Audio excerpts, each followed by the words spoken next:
Halo masyarakat, kita mau belajar nih sekarang tentang sebuah peristiwa besar yang bikin si Jungkook BTS itu wajib militer. Termasuk juga pemain Tottenham Hotspur Min harus wajib militer. Kenapa? Kenapa bisa jadi kayak gitu? Nah, itu kita pelajari nih sekarang. Kenapa? Ternyata itu berhubungan dengan sebuah peristiwa, sebuah keadaan di negaranya mereka, yaitu Korea Selatan, yang sampai saat ini sedang bertikai, sedang bermusuhan dengan tetangganya, sebangsanya, satu rasnya, yaitu apa? Korea Utara. Yuk kita saksikan. Tentu kalian kenal dengan seorang tokoh Kim Jong Un, ya, seorang yang dianggap suci, orang suci agung dan mulia. Ya, ini adalah tokoh dari Korea Utara, pemimpin dari partai komunis, partai buruh di Korea Utara. Nah, pertanyaannya, kenapa muncul di era modern seperti ini? Korea ini kenapa bisa berpisah kayak gini sehingga Korea Selatan tuh sibuk melakukan wajib militer untuk setiap prianya, dan sampai difilmkan tuh ya kayak Class Something on You ataupun juga Descendant of the Sun mungkin itu ya. Ya, seingat saya seperti itu. Yang jelas ini kan jadi masalah nih. Kenapa bisa seperti ini? Nah, kita lihat dulu dong sejarahnya. Kenapa mereka bisa terpecah terbagi dua? Yang jelas ini tidak ada hubungannya dengan film horor Exhuma ya. Ini kita belajar fakta sejarah aja dulu. Oke, kita bahas dari awal dulu. Pertama kita bahas dulu situasi ini berkaitan dengan peristiwa penting di negara tetangganya yang pada saat itu sedang menguasai mereka juga, yaitu negara Jepang pada Perang Dunia Kedua. Negara Jepang saat itu sudah mulai terdesak sehingga Amerika mulai nih membuat desakan yang luar biasa agar Jepang segera menyerah. Dan dilakukanlah serangan pamungkas itu yang kita kenal namanya serangan bom atom Little Boy di kota Hiroshima. Sedikit ya, ini kita selidiki sedikit ya. Sebenarnya ini bukan sekedar hanya untuk mempercepat Jepang ya. Ini bom ini yang membuat ratusan ribu orang Jepang di Hiroshima jadi korban saat itu. Tapi ada maksudnya, yaitu untuk Uni Soviet sendiri, kayak perang psikologi, Psy-war. Soviet macam-macam sih ya. Itu maksudnya Amerika tuh gitu, biar nggak macam-macam. Kenapa? Karena Soviet saat itu lagi menguasai udah Jerman ya, kan mereka ada perjanjian Potsdam. Tapi Soviet udah makin rakus. Ngapain Jerman? Terus udah mau nyampe Perancis nih. Nah, ini kan bahaya nih ya. Udah bahaya nih, makin lama Soviet ini tidak bisa terbendung. Akhirnya dilancarkanlah ini. Nih, gua punya nih, saya punya nih, kami punya nih bom atom. Kamu punya apa? Soviet gimana responnya? Bukannya takut, bukannya merasa kayak gentar gitu ya. Kenapa ya? Bukannya takut, bukannya gentar. Ternyata Soviet malah meresponnya dengan menyatakan perang pada tanggal 8 Agustus kepada Jepang. Perlu diketahui ya, sebenarnya Jepang sama Soviet itu ada perjanjian rahasia juga sebelum melaksanakan perang dunia kedua pada saat itu ya. Sebelumnya sekitar 1942 atau kalau nggak salah ya, mereka itu udah akan di posisi netral, tidak akan saling serang, biar Jepang fokus di Asia Pasifik, terus Soviet juga fokus ke arah Barat Eropa.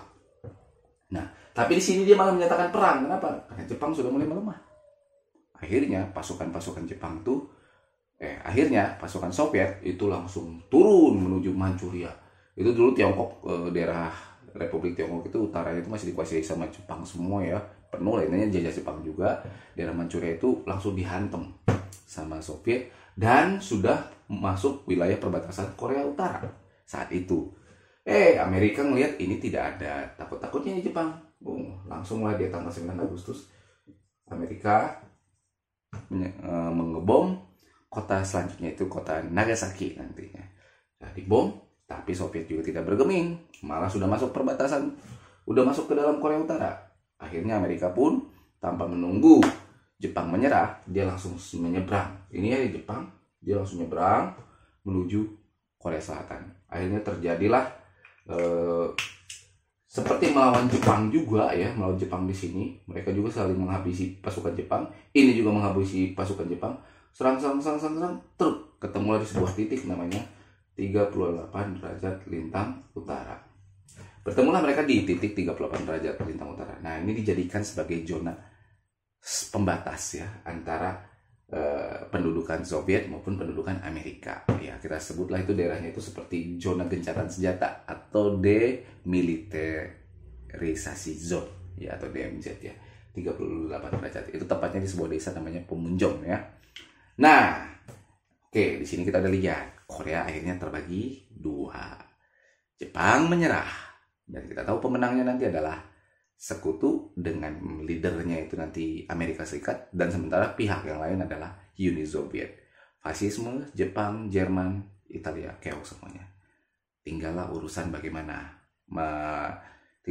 gimana ngurusi Jepang ini yang sedang ada di Korea. Ya, keluarlah sebuah perjanjian seperti perjanjian Potsdam. Itu perjanjian untuk mengenai beberapa wilayah termasuk Jerman nanti, termasuk Vietnam nanti, termasuk juga nanti Korea juga ada kaitannya ya di sini, walaupun nanti ada perjanjian spesifiknya lagi. Nah, Soviet sama Amerika di sini diberi perintah untuk apa? Mengurusi pertama supaya menerima penyerahan kekuasaan dari tangan Jepang atas Korea ini semua. Nah, untuk yang wilayah ini nanti Soviet yang menerima penyerahannya. Yang ini Amerika. Oke, itu dulu. Kedua, nanti mengurusi bagaimana para tentara Jepangnya, terutama para penjahat-penjahat perangnya. Ya, penjahat perangnya diapain? Diadili. Mereka yang melakukan genocide, yang melakukan pelanggaran perang seperti menembak medis atau wanita atau anak-anak, itu dihukum. Belum lagi tentara-tentaranya juga harus dipulangkan lagi ke Jepang. Senjatanya juga diambil semua. Nah, itulah beberapa poin-poin penting dari perjanjian Potsdam. Ya, sekali lagi perjanjian Potsdam. Itu dekat kota Berlin ya. Cuman, ada satu lagi nih poin pentingnya. Di wilayah yang mereka kuasai, itu semua paham fasis harus dihapuskan. Sekali lagi, paham fasisnya harus dihapuskan. Baik di utara maupun di selatan. Dan hal ini dimanfaatkan oleh dua negara ini. Soviet tentunya menghapus fasis dan menggantikannya nantinya dengan komunis. Dan Amerika tentunya demikian juga. Dihapuskanlah semua fasis, digantikannya lah menjadi liberal. Dan mereka terus melakukan sesuai dengan perjanjian Potsdam, mengurusi tawanan. Satu lagi itu tuh membebaskan tawanan perang ya. Jadi mengurusin tawanan, melucuti senjata, memulangkan, sekaligus menghakimi segala macam, sampailah mereka akhirnya sepakat tugas mereka tuntas itu pada tanggal 15 Agustus. Nah, ini mencelok ya, tapi kalian harus paham. 15 Agustus 1948. Jadi ada sekitar 3 tahun mereka berkuasa di Korea, baik Amerika maupun Uni Soviet. Dan tanggal 15 Agustus ini dijadikan sebagai apa? Ini menjadi hari kemerdekaan baik Korea Utara maupun Korea Selatan. Korea Utara berubah menjadi Republik Demokratik Korea dengan ibu kotanya di Pyongyang. Oke. Sementara Korea Selatan itu menjadi Republik Korea. Republik Demokratik Korea dipimpin oleh seorang tokoh yang karismatik bernama Kim Il Sung ya. Nah, kebetulan dia dididik dengan baik oleh Soviet sehingga berpaham komunis juga. Nah, jadi sudah kita tahu bahwa Korea yang bagian utara ini dengan batas 38 derajat ini pasti menjadi negara berpaham komunis. Sementara Lee Sang-mun itu dibimbing sama Amerika dan menjadikan Korea Selatan menjadi sebuah negara liberal kapitalis. Nah, dari sini nih akar masalahnya ya. Dua Korea yang tidak punya dosa ya. Kalau tadi kita tahu ya Jerman juga itu dibagi nanti Jerman Barat, Jerman Timur. Cuma masalahnya kan si Hitler itu kan biang keroknya. Jerman kan biang kerok Perang Dunia Kedua, ya kan? Tapi kalau ini, apa dosa bangsa mereka? Kenapa mereka harus dibagi dua? Nah, ini yang kita akan bahas dari segi proxy war-nya. Keegoisan dua negara adidaya, Uni Soviet maupun Amerika, yang membuat dua bangsa terpecah belah. Singkat cerita, 1948 mereka sudah merdeka. Namun lambat laun, nah ini mulai terjadi proses ya, di mana nanti Korea Utara ini dengan basis militernya yang kuat dan tentunya didukung juga dengan kekuatan komunis juga saat itu ya, itu membuat kemampuan secara militer Korea Utara itu jauh lebih mapan. Dan Kim Il Sung yang punya power, yang punya kemampuan untuk mengatur militernya dengan baik, itu merasa dia ingin melakukan unifikasi Korea atau penyatuan kembali Korea. Why? Kenapa? Secara keadaan mereka itu adalah satu bangsa, itu harus dipahami. Dulu mereka adalah satu bangsa, tapi terpecah karena beda ideologi. Dan paling penting lagi, Korea Utara itu merupakan sebuah negara yang sangat kaya akan tambang mineral, mangan, besi, baja, dan terutama ada uranium yang menjadi pondasi untuk nuklir nantinya. Nah, sementara Korea Selatan, Korea Utara itu walaupun kaya akan mineral, tapi jeleknya itu untuk pertaniannya, untuk kebutuhan pangannya itu tidak terlalu bagus, sehingga ya bisa dibilang sangat pas-pasan atau bahkan minus lah untuk kebutuhan pangan penduduknya. Pertaniannya kurang, karena tanahnya kurang subur. Sementara Korea Selatan, kebalikannya, secara tambang mungkin sangat minim, tidak terlalu bagus, tapi untuk kesuburan tanahnya itu luar biasa, sehingga sangat surplus lah produksi pertaniannya. Jadi sini perut kenyang, sini kebanyakan besi, ya kita anggapnya istilahnya begitu. Cuman, nah sekali lagi ada dasar sejarah yang satu dari zaman Joseon, baru lagi Goguryeo segala macam. Terus mereka dipisahkan dua ideologi. Inginlah Kim Il Sung ini menyatukan lah. Kita biar gimana pun satu bangsa. Dan kalau ini digabung secara ekonomi, kekuatan tambang, kekuatan pertaniannya kuat, maka Korea ini bisa kelak menjadi sebuah negara maju. Itu cita-cita dari Kim Il Sung. Sehingga dia dengan berani, tentunya dengan sokongan Soviet ya, persenjataannya saat itu udah disokong secara bertahap terus pada tanggal 27 Juni, ini kenapa mati lampu nih? Nah, ya, 1950. Korea Utara, Republik Demokratik Korea, menginvasi, menyerang Korea Selatan. Nah, ini dilakukan sergapan. Sekarang sini ya, sampai sini. Nah, kebetulan kan ibu kota Seoul itu kan dekat banget dengan perbatasan. Dalam waktu singkat itu ibu kota Seoul langsung dikuasai. Presidennya waktu itu Lee Sung-man kabur ke Busan. Kabur ke Busan, dikejar, akhirnya dia pun kabur. Pergi ke induknya, yaitu Amerika Serikat. Nah, ngeliat dong, ini kan kurang ajar nih Korea Utara nih, mentang-mentang ya gitu istilahnya dia punya kekuatan militer. Tapi jadi pertanyaan ya, kenapa bisa Korea Utara segampang itu bisa menguasai Korea Selatan? Gampang banget jawabannya ya bro. Kalau kita tahu ini Korea Utara ini kan basisnya komunis, dan komunis itu sama rata, dan paling penting mereka sangat menjunjung tinggi kepentingan negaranya di atas segala-galanya. Sementara liberal kapitalis di Korea Selatan itu kebanyakan para penduduknya itu sangat terpengaruh liberal yang tentunya mengedepankan kepentingan individu dibanding kepentingan bangsa. Nah, ini bisa kita lihat bagaimana gigih dan tekadnya pasukan-pasukan militernya antara Korea Selatan maupun Korea Utara. Jadi kita lihat ya, yang lebih gigih, lebih beringas mungkin itu adalah pasukan dari Korea Utara. Nah, Korea Utara sudah mulai menguasai Korea terus sudah hampir menguasai seluruhnya. Akhirnya Amerika Serikat tidak tinggal diam, ngadu ke PBB, dan akhirnya atas nama PBB Amerika dengan 17 negara sekutunya ya, seperti Inggris, Australia, Afrika Selatan itu menggempur masuk ke Korea Selatan dan menyerang kembali Korea Utara. Serang sampai di Seoul, terus akhirnya pasukan Korea Utara pun terdesak dan kembali lagi dia ke negaranya melewati perbatasan. Oke, situasinya udah aman nih ya, udah tenang nih, segala macam. Tapi ada seorang tokoh ya yang waktu itu memimpin pasukan Amerika dan PBB saat itu. Namanya adalah Jenderal Douglas MacArthur.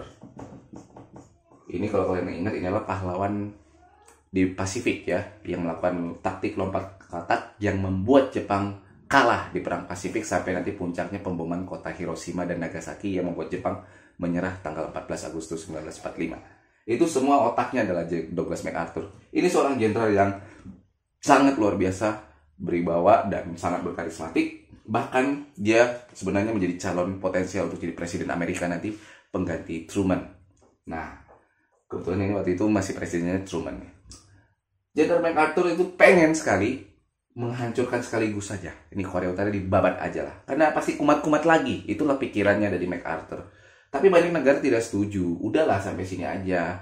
Jadi win without victory lah istilahnya. Yang penting damai dulu lah gitu.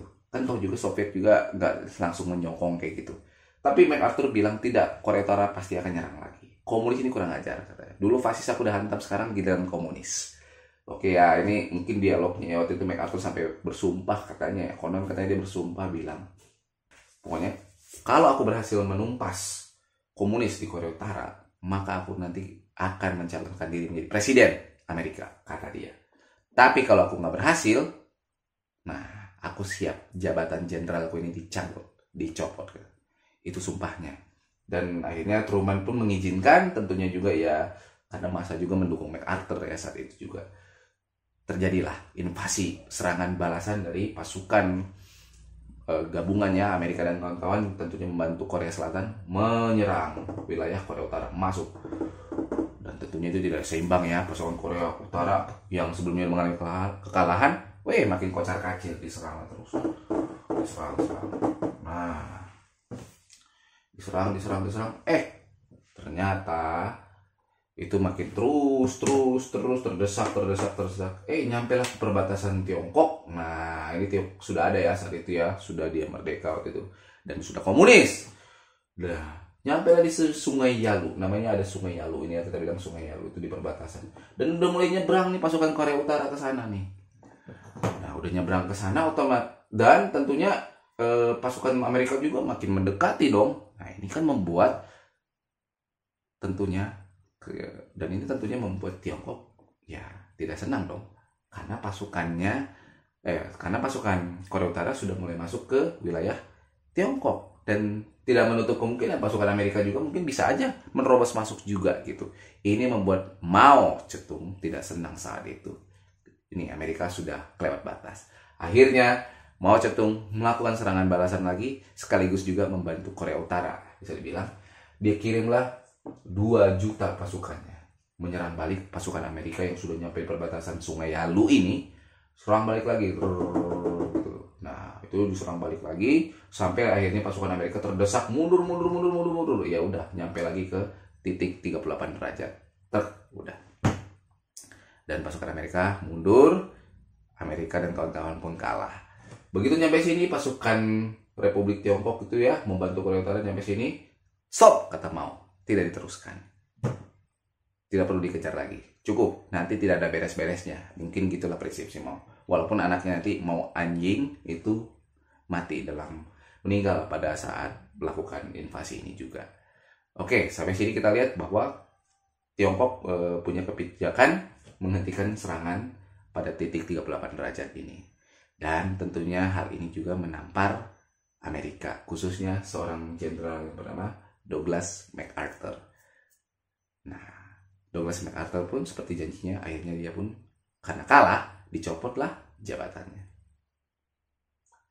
Kemudian pengganti MacArthur bernama Jenderal Ridgway ya, Ridgway. Nah, ini dia mau mengembalikan nama Amerika lah ya, mengharumkan kembali nama Amerika karena udah kalah nih gara-gara Tiongkok juga nih.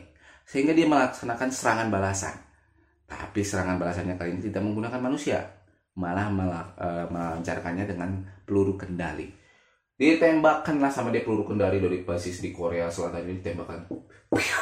Nyampe ke Tiongkok, nyampe Pyongyang, nyampe ke sini, nyampe Tiongkok lagi, nyampe lagi ke wilayah Mongolia di utara. Dan kalau udah nyampe Mongolia berarti itu udah nyampe, sudah mendekati Uni Soviet. Nah, ini kan udah kurang ajar. Kenapa dia melemparkan itu semua itu sebagai salah satu cara dia juga untuk menghancurkan sekaligus komunis gitu ya. Dia udah pakai peluru lah sekarang, tidak pakai pasukan lagi, udah tembakan aja rudal itu. Nah, itu menghancurkan basis-basis pertahanan Korea Utara maupun juga Tiongkok, dan itu tentunya bikin Tiongkok juga marah saat itu. Ya sekali lagi yang korban banyak kan nanti adalah orang Korea Utara pastinya ya. Jadi karena pelurunya itu ditembakkan ke Korea Utara, ditembakkan ke Tiongkok, nyampe lagi ke Mongolia di sini. Nah, udah sampai juga, hampir ada sampai ke perbatasan Soviet. Tentunya orang suci di Soviet pun tidak senang. Yang namanya adalah Joseph Stalin. Dia lihat Amerika ini kurang ajar, udah mulai pamer kekuatan. Dia kira dia doang yang punya misil, dia kira dia doang yang punya rudal. Nah, Ri Choi tetap melancarkan, pasukan komunis kocar-kacir. Pada tahun 1953 itu, Soviet tidak tinggal diam. Stalin bilang, kita lancarkan serangan balasan. Gara-gara Ri Choi inilah Perang Dunia Ketiga sudah di depan mata. Stalin siap menembakkan rudalnya dari Moskow. Tinggal perintah untuk melancarkan serangan balasan menggunakan rudal juga. Dan ini akan terjadi perang nuklir nantinya. Tapi Tuhan baik. Tuhan mengasihi umat manusia.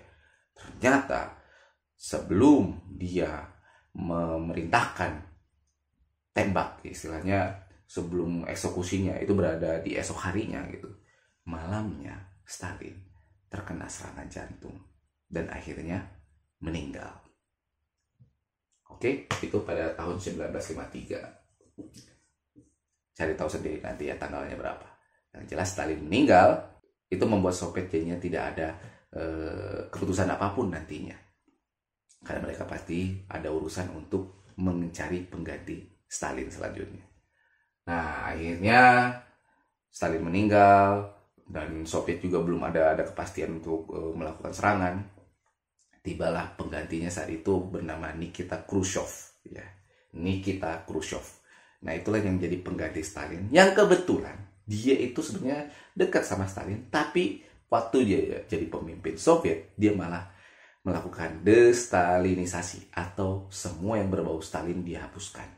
Termasuk juga program untuk menyerang Korea Utara ini juga, atau membalas Amerika ini juga. Nah, akhirnya program nuklirnya itu, peluncuran nuklirnya itu dibatalkan, dan ada saat itu semacam diplomasi antara Amerika dengan Soviet ya, yang akhirnya Ri Choi pun dianggap terlalu agresif dan berbahaya sekali, memancing keadaan perang dingin itu bisa jadi meledak nantinya. Akhirnya dia pun disuruh untuk berhenti. Soviet tidak jadi menyerang dan Korea Utara juga kembali ke wilayahnya, Tiongkok juga kembali wilayahnya. Jadi situasinya kembali ke setting awal. Nah, akhirnya terjadilah perjanjian gencatan senjata pada tanggal 28 Juli 1953 ya, di sebuah desa namanya Punmunjom.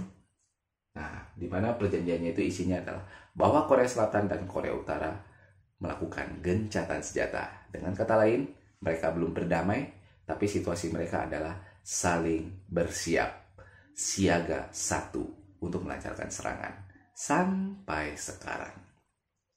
Nah, itulah kenyataan yang terjadi antara Korea Selatan dan Korea Utara yang tentunya membuat rakyatnya sampai sekarang mereka harus menanggung keadaan. Ya, kita tahu sendiri, mau seperti apapun dia, kalau setiap warga negara Korea Selatan laki-laki ya wajib melakukan namanya wajib militer. Sementara Korea Utara kita tahu sendiri, yang kalian dengar-dengar di berita mungkin, negara ini sangat tertutup sekali. Sekarang dipimpin oleh seorang tokoh yang bernama Kim Jong-un.